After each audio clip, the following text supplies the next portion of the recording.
Hey there, my friend. Abby from Abbi Kirsten Collections here, and today I'm going to teach you how to make a DIY Valentine's Day card with your Cricut using cardstock and heat transfer vinyl. So the supplies you're going to need for this is going to be a Cricut machine. You can use any of the Cricut machines for this project. You may just need to adjust the scale if you're using the Cricut Joy. You'll need cardstock.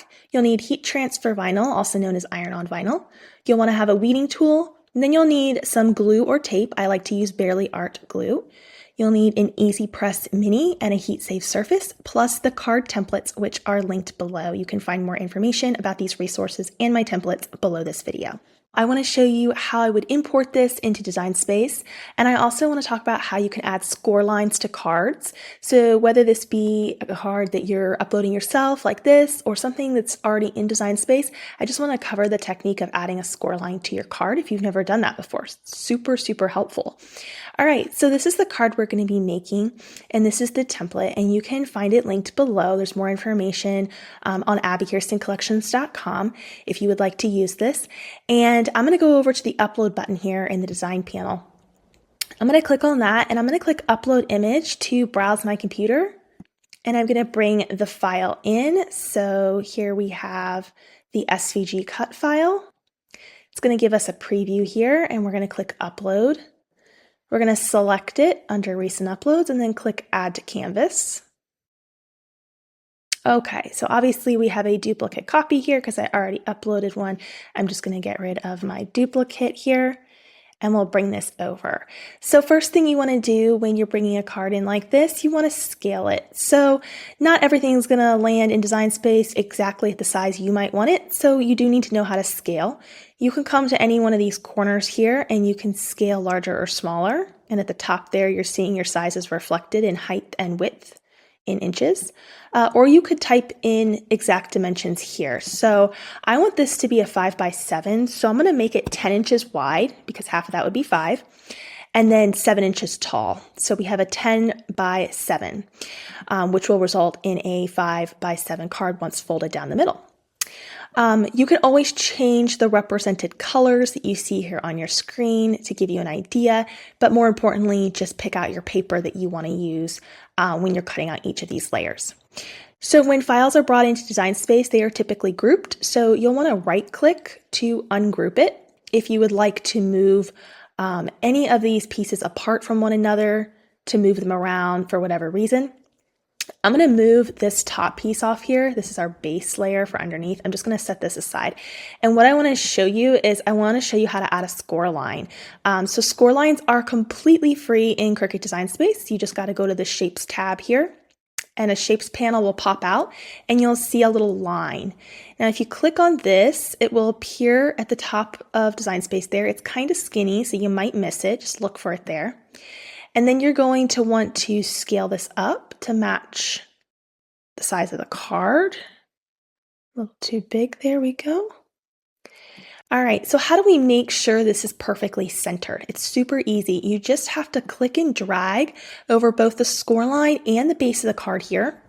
And you're gonna go up to Align, and then you're going to click the center option. By clicking the center option, it's going to center it both horizontally and vertically. So perfectly in the center, which is what we want. There we go. So it just jumped that over a little bit there. And now we know this card will be folded and scored perfectly down the center. Now, the last step that's super important with score lines is to make sure that you always use your attach tool. So with this base selected here, and with this score line selected, go to your layers panel at the bottom and click attach. Because if we don't attach that, Cricut's literally going to put the score line on a mat all by itself, which means it essentially is scoring nothing. So you have to make sure you're using that attach tool for holding your score lines exactly as you place them here on the canvas.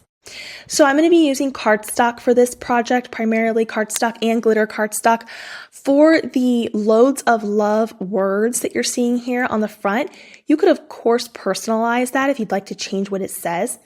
Because this is a script and more delicate font, I'm actually going to be featuring heat transfer vinyl on cardstock, which is one of my favorite ways to use heat transfer vinyl. Because if something's more delicate, you can just use the heat transfer vinyl on its own liner and then press it to the cardstock. And you don't have to worry about ripping, delicate pieces of paper and trying to get the glue on such a small surface.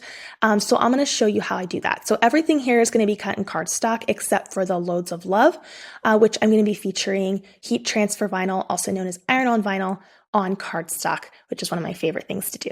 So you'll want to select your corresponding material and design space. Like I said, medium cardstock for me, in the colors that I would like, and then heat transfer vinyl. Now, anytime you're working with heat transfer vinyl, we have to mirror. So if you plan to follow me along and apply heat transfer vinyl to your card as well, make sure on that mat you are clicking that mirror icon so that is going to come out written the correct direction once we apply it.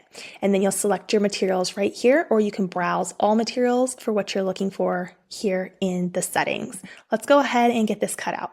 All right, so for this project, I am going to be using some fancy metallic and glitter cardstocks here, but you're welcome to use whatever you prefer.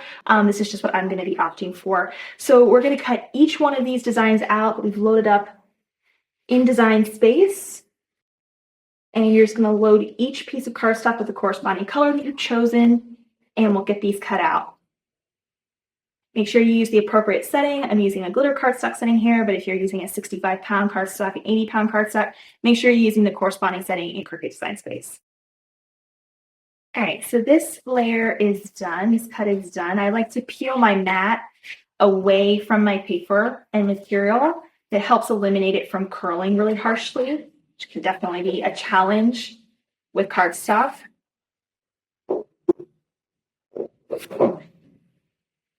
And we would just repeat this for any and all colors. Now for the black wording, I am going to be using some heat transfer vinyl for that. So some glitter iron-on vinyl is what I'm going to be using. But if you prefer to try and cut it out in paper, that's perfectly fine. I find that the vinyl works a little bit better when we're dealing with intricate wording. So I'll show you how I'll weed that in a minute, but you would just cut that out the same as well. Make sure you mirror when you're cutting out heat transfer vinyl. Make sure you're placing it shiny side down on the mat, and you mirror in design space before you cut it out, okay? All right, so I finished cutting out all of my cardstock, and I've also cut out my heat transfer vinyl with the words that say Loads of Love. I'm gonna go ahead and just weed that real quickly to get it prepped.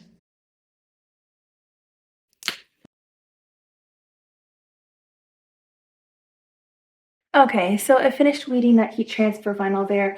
We're gonna apply that to the banner here. I'm gonna go ahead and just tape these two pieces together. I recommend using something like a scrapbooking tape, and then you can also use a 3D foam strip tape if you wanna add some additional elevation to the card design. So I'm gonna start with this piece, and we're just gonna line it up there.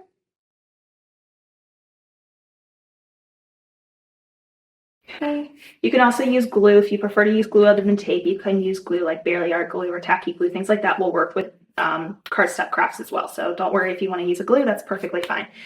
So I'm going to be using my Easy Press Mini. I've set it to the medium setting. It's still heating up here, and we'll iron it on. So it's set on medium. My Easy Press Mini is set on medium. If you're not using Easy Press Mini and you're using a full-size press, I recommend about 280 for the temperature.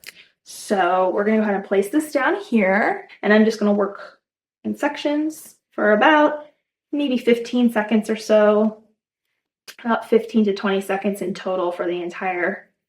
Give it a second to cool before you lift the liner. It's better to have it not be quite so hot before you lift the liner up there. And then we're also going to be assembling all of our pretty little hearts here. So it's helpful to look at your screen when you're trying to assemble this to make sure you're getting the hearts in the right spot.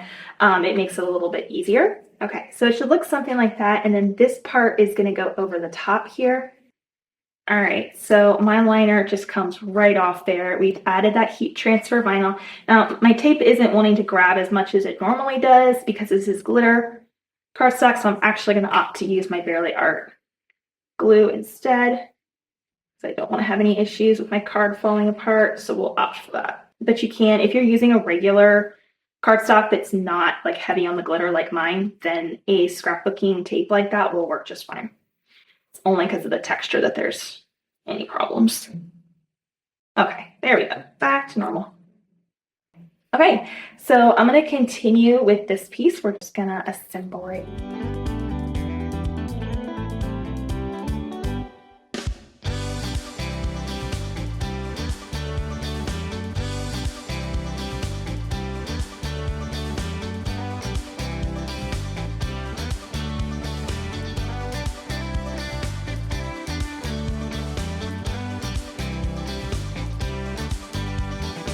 All right, so we can go ahead and set this part aside here.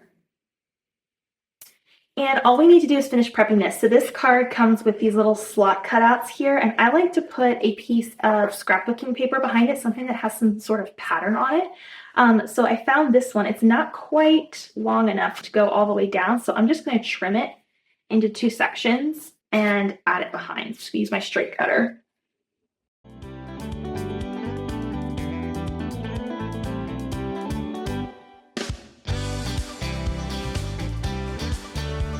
All right, so just a little peekaboo there of X's and O's with this paper that I chose. You could change yours to be however you would like it to be.